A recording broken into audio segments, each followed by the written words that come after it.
মালদায় ৭১ কিলোমিটার ভারত বাংলাদেশ সীমান্ত, তার মধ্যে প্রায় ২২ কিলোমিটার এলাকায় কাঁটাতার নেই।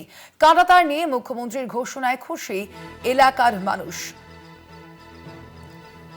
আমরা কথা বলবো নিয়ে, আমাদের সঙ্গে এই মুহূর্তে ফোন লাইনে রয়েছেন প্রতিনিধি গৌতম চক্রবর্তী। গৌতম, ঠিক কত অংশ জুড়ে মালদার ক্ষেত্রে এই কাঁটাতার নেই বা কাঁটাতার বিহীন এলাকা রয়েছে?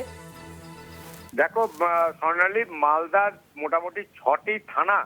১ নম্বর হচ্ছে কালিয়াচক, বৈষ্ণবনগর, হবিবপুর, ইংরেজবাজার, বামুনগোলা, ওল্ড মালদা। এইরকম ৬টি থানা কিন্তু এই কাঁটাতার এবং কাঁটাতার বিহীন এলাকার মধ্যে পড়ছে।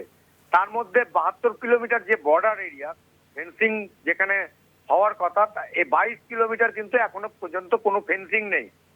সব থেকে বেশি মানে উত্তেজনা প্রবণ বলো বা গোলমেল এরিয়া, সেটা হচ্ছে কালিয়াচকের শোভাপুর, পার্দনাপুর, এই জায়গাটা পাল্লালপুর, যেহেতু এখানে ব্যারেল ল্যান্ড এবং গঙ্গা পদ্মার সন্নিহিত এলাকা, এইখানে কিছু এলাকায় কিন্তু কাঁটাতারের বেড়া নেই। পাশাপাশি হবিবপুরে, যেখান থেকে ক্যাটেল স্মাগলিং এর সম্ভাবনা সব থেকে বেশি, অতীতে আমরা দেখেছি যে এখান থেকে গরু পাচার এই রুটটা দিয়ে হতো, এবং পেট্রোলগড় বা খুঁটাদহ, তালতলি, বোকাদহ, যেটা বামুনগোলার মধ্যে পড়ছে, এখানেও সোনঘাট, এখানেও কিন্তু নদী যেহেতু আছে, সেখানেও কিছু কিছু জায়গায় কাঁটাতারের বেড়া নেই, বিক্ষিপ্তভাবে নেই।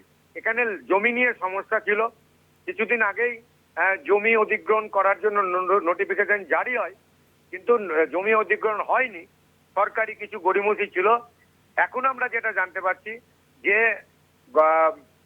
আজকে থেকেই এবং আর ৭ দিনের মধ্যে এই ভূমি রাজস্ব দপ্তরকে গেজেট নোটিফিকেশনের মাধ্যমে ল্যান্ড অ্যাকুইজিশন করে বিএসএফ এর হাতে তুলে দেওয়া হবে। কারণ মালদায় নারায়ণপুরে যে বিএসএফ হেডকোয়ার্টার রয়েছে, তারা মূলত এইটা হচ্ছে সাউথ বেঙ্গল ফ্রন্টিয়ারের মধ্যে কিছুটা পড়ছে, আর কিছুটা নর্থ বেঙ্গল ফ্রন্টিয়ারের মধ্যে পড়ছে। স্বর্ণালী, বলে রাখি যে স্বাধীনতার পরে একমাত্র এই দুটি ফ্রন্টিয়ার ছাড়া বুদ্ধদেব ভট্টাচার্য যখন মুখ্যমন্ত্রী ছিলেন, উনি এল.কে. আদবানিকে দিয়ে মালদা একটা ফ্রন্টিয়ার আলাদাভাবে করেছিলেন। কিন্তু ২০১১ সালের পরে এই নতুন সরকার আসার সময় এই মালদা থেকে ফ্রন্টিয়ারটা ছত্তিশগড়ে চলে যায়, কিন্তু নাম মালদাই থেকে যায়। ফ্রন্টিয়ারের জমিও চেয়েছিল সরকার, দেয়নি তখন। এখন দেখা যাক, যেহেতু নতুন মুখ্যমন্ত্রী বলেছেন যে বিএসএফ কে জমি হস্তান্তর করা হবে, এক্ষেত্রে ওই নতুন ফ্রন্টিয়ারটাও আবার, মানে যেটি মালদায় ছিল মালদা ফ্রন্টিয়ার নামে, তার লোগো ছিল ডলফিন, যেহেতু মালদা গঙ্গা তীরবর্তী এলাকা, সেই জন্য তার লোগোটাও পর্যন্ত ব্যবহার হয় ছত্তিশগড়ে। এখন সেটা আবার ফিরে আসছে কিনা সেটাও দেখার।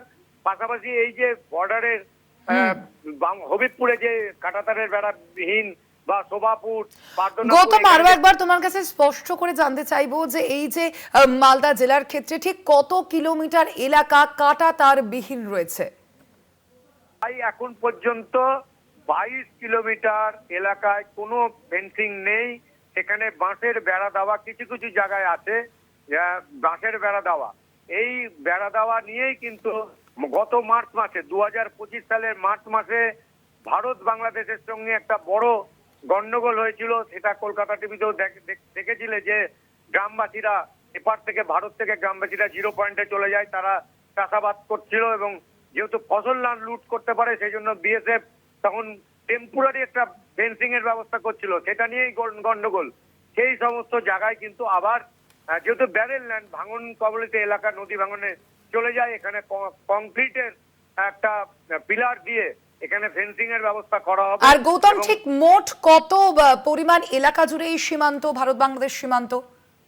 মালদাতে ৭২ কিলোমিটার হচ্ছে ভারত বাংলাদেশ সীমান্ত, একদম এপার, মানে গঙ্গার যেখানে কালিয়াচক ৩ নম্বর ব্লক শেষ রোড বলে একটা জায়গা আছে, সেখানে টেন্ট ক্যাম্প বলে, টেন্ট ক্যাম্প মানে অস্থায়ী ভাবে বিএসএফ এর ক্যাম্প, জল বাড়লে ক্যাম্পটাকে তুলে নেওয়া হয়।